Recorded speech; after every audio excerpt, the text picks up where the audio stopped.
Right, నమస్తే. తెలంగాణలో నిరుద్యోగుల పరిస్థితి ఎట్లున్నదంటే వెనకటికి ఒక సామెత ఉంటుంది, ఏరికోరి తెచ్చుకున్న మొగడు ఎగిరెగిరి దన్నిండి అని చెప్పి.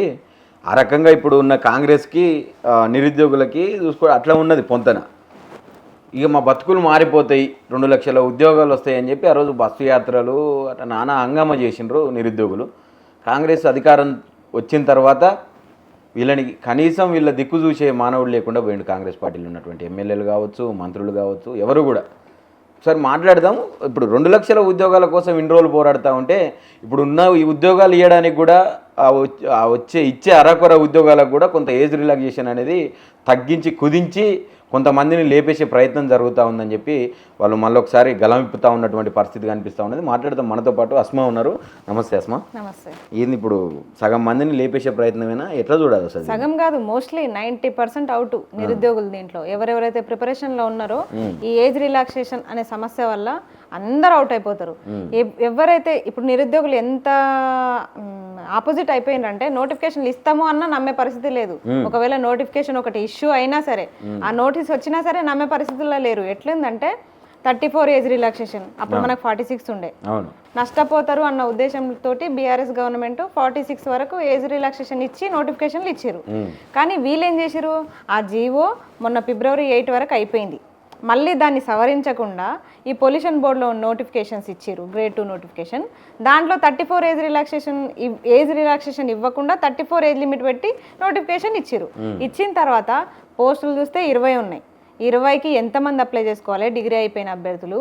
అందుకే ఎవరికి హోప్ అనేది లేకుండా పోయింది. మళ్ళా 30 లక్షల మంది నిరుద్యోగులు, పాత నిరుద్యోగులే, ఓటీఆర్ రిజిస్ట్రేషన్ చేసుకున్న వాళ్ళు. కానీ మళ్ళీ కూడా చేసుకోండి అని డేట్ పెట్టేసరికి కూడా ఎవరు అప్డేట్ కూడా చేసుకోలేదు. నేను చేసుకునేసరికి ఒక 7 లక్షల మంది చేసుకున్నారు అంతే. 7 లక్షల మందిలో ఇప్పుడు 90% పోతే ఒక 5 lakhs మెంబర్స్ మళ్ళీ పోతారు దాంట్లో కూడా ఈ ఏజ్ రిలాక్సేషన్ వల్ల.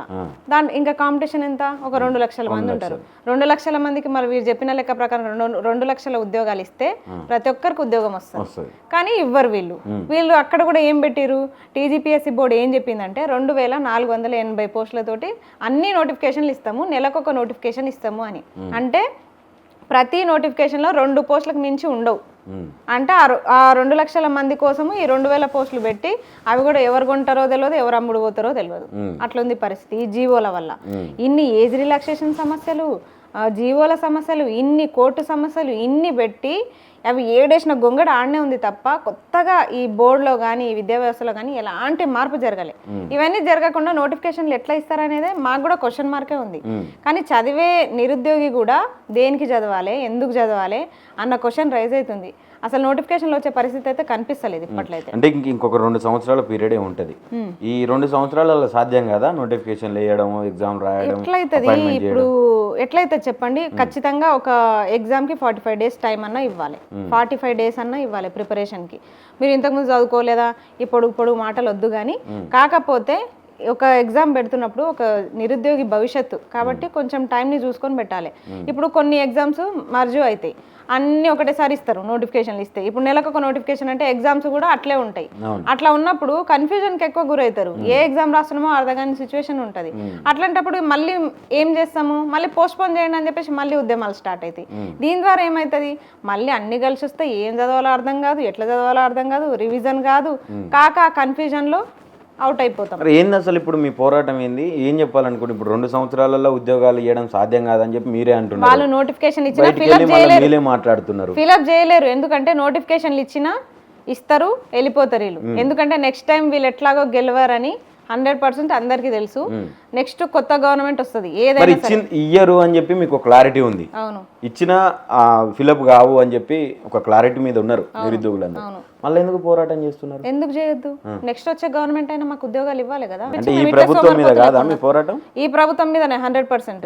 ఈ ప్రభుత్వం మీద పోరాటం అవుతుంది. నెక్స్ట్ వచ్చే ప్రభుత్వానికి బుద్ధి చెప్పిన వాళ్ళం అవుతాం.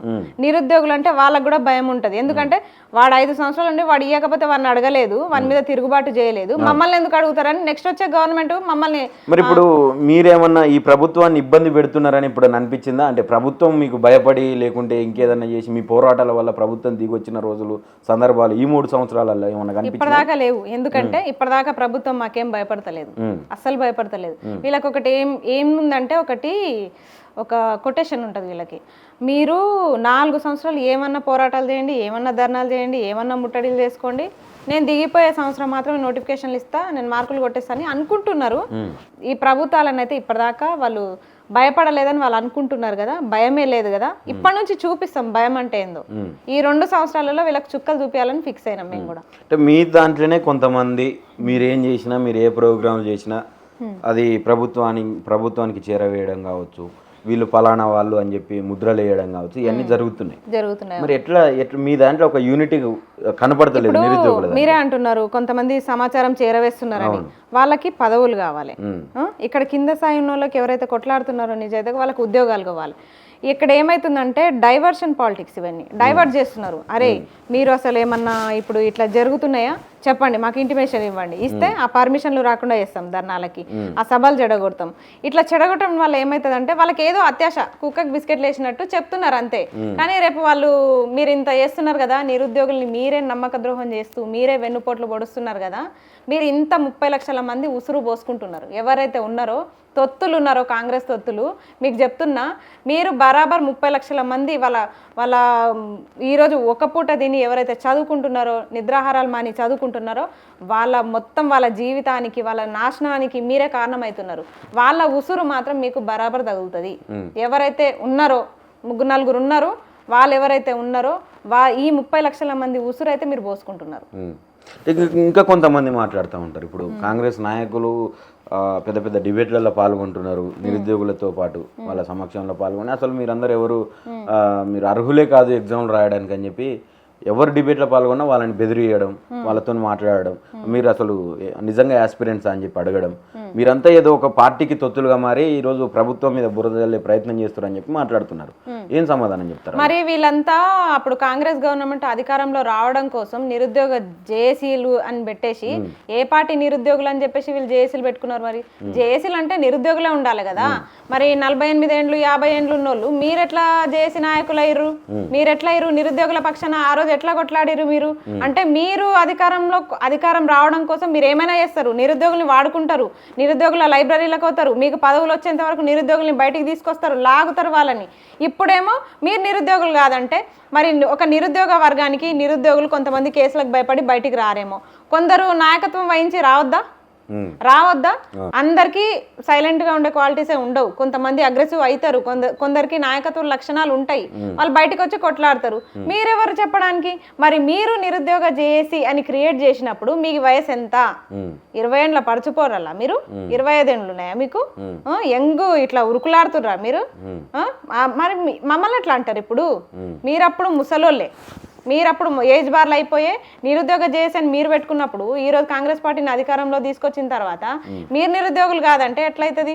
అంటే మీరు నిరుద్యోగులు కాదని ముద్ర ఎన్నికనే మీరు ఏజ్ రిలాక్సేషన్ ఇట్లా తగ్గించిస్తున్నారా, వయసును తగ్గిస్తున్నారా? రాజకీయాలకు కూడా ఏజ్ రిలాక్సేషన్ పెట్టండి. అక్కడ లేదు కాబట్టి మీరు ఇంత ఊగుతుర్రు. రాజ్యాంగంలో అది కూడా ఉంటే బాగుండే. ఒక 30 ఏండ్లో 35 ఏండ్లో ఉంటే అసలు వీళ్ళంతా నాయకులు కూడా అయ్యేటోళ్ళు కాదు. ఇప్పుడు నెక్స్ట్ ఏం చేస్తారు చెప్పండి? ఒకటి ఏజ్ రిలాక్సేషన్ ఇవ్వకపోతే ఏం చేస్తారు? ప్రతి ఒక్కరు రాజకీయ నాయకులే అవుతారు. అప్పుడు ఏం చేస్తారు చెప్పండి? యువకులు మొత్తం రాజకీయంలోకి వస్తారు. రాజకీయం చేయడం తప్పే కాదు అసలు, కానీ మేము ఎన్నుకున్న నాయకులు తప్పు. వాళ్ళ వల్ల మొత్తానికే రాజకీయం అంటేనే తూ అనే స్టేజ్కి వచ్చేసినాం. ప్రధానంగా ఇప్పుడు కాంగ్రెస్ మీరు ఏమేమి ఊహించి అధికారంలోకి తీసుకొచ్చారో మీకు తెలుసు. అది ప్రెజెంట్ ఎట్లా ఉందని దాని పరిస్థితి ఏంటి? ప్రెజెంట్ ఎట్లా ఉందంటే ఇదే అసలు ఎక్కడ లేదు కానీ మెగా డిఎస్సి 2 లక్షల ఉద్యోగాలు అనే కాడనే అది ఏడాదిలోపే ఎట్లా మోసపోయినామంటే అసలు ఇప్పుడు తలుచుకుంటే కన్నీళ్ళు వస్తున్నాయి. అది ఎట్లా నమ్మినాం అసలు? ఒక ఏడాదిలోనే 2 లక్షల ఉద్యోగాలు ఇస్తామంటే కనీసం ఆ ఒక్క లైన్కే ఇంత మోసపోయినాము. చదువుకున్న వాళ్ళని మమ్మల్ని ఇంత బూరిడి కొట్టిరు వీళ్ళు, ఈ జాతకాలు చెప్పుకునేటోళ్ళే వీళ్ళు ఇంత బూరిడి కొట్టిరు మమ్మల్ని. మేమెట్లా మోసపోయినాము? ఇంత చదువుకొని దద్దమ్మల చేతిలో మేమెట్లా మోసపోయినాము? ఇక్కడ వాళ్ళు చేసిన గారడే గెలిచింది కదా, మేమే ఓడిపోయినాం కదా అనిపించింది. ఇప్పుడు వయసున్నోళ్ళ పరిస్థితి ఓకే, ఈ సంవత్సరం కాకపోతే మళ్ళీ గవర్నమెంట్ వచ్చినాకైనా కొట్టుకుంటారు. ఇప్పుడు 34 ఏజ్ రిలాక్సేషన్ అంటే నెక్స్ట్ వచ్చే గవర్నమెంట్ అడుక్కోవాలి మళ్ళీ. వాళ్ళ పరిస్థితి ఏంది? వాళ్ళు బయటకు వచ్చి చెప్పుకుంటలేరు, వయసు చెప్తే ఎక్కిరిస్తారేమో అన్నట్టు.